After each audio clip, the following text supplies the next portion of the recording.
So I've got Prof. Bun B here with me, and it's time for another remix. This time we're going to tackle the tensions between religious traditions and hip-hop culture. So I've got a question for you, Prof. Okay. We've discussed the positive relationship between religious traditions and hip-hop, now the negative relationship between the two. Give me a sense of what you think has been one of the most compelling, one of the most powerful critiques of religious traditions.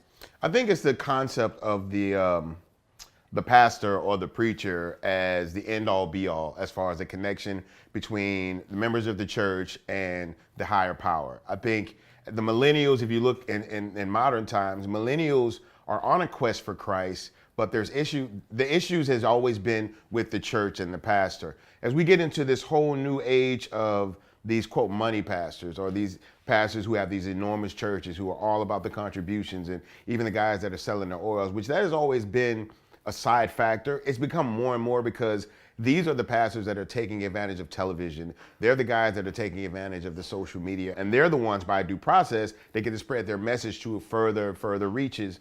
And we've had issues with that because hip hop has always tried to be honest, and hip hop has always tried to show, demand clarity, try to show what's going on behind the curtain. We want to pull the curtain back on the wizard, you know what I'm saying? Mm-hmm. And we've noticed that in traditional, especially within Christianity, a lot of these churches have been the opposite. They've been trying to be the wizard, you know what I'm saying? So we've had issues with them trying to critique us and trying to point out issues in hip hop or within hip hop artists that, you look at people now that even in modern times, there was a preacher that wanted to sue Meek Mill and Jeezy for their music or whatever. So, it's like, touche, basically. If you want to sit there and point fingers and try to draw out different things from us, then we're going to have to do the same thing. We're going to ask for the honesty of you, you know what I'm saying? Because we're giving the honesty of us.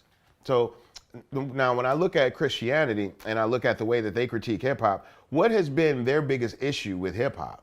The biggest issue has been the moral and ethical code of hip hop, right? So you've got Christian ministers and laypersons within these churches who think they are living in accordance with this moral code that's premised upon the Bible. Now, we can raise questions about that, but exactly. They believe that they are living in accordance with this particular moral and ethical code that is rigid, that is profound, and that leads to salvation. And here you have artists who raise questions about that. Now, from my perspective, the fundamental issue is this, that hip-hop artists have pointed out what we already know, that preachers, Christians, Muslims are human.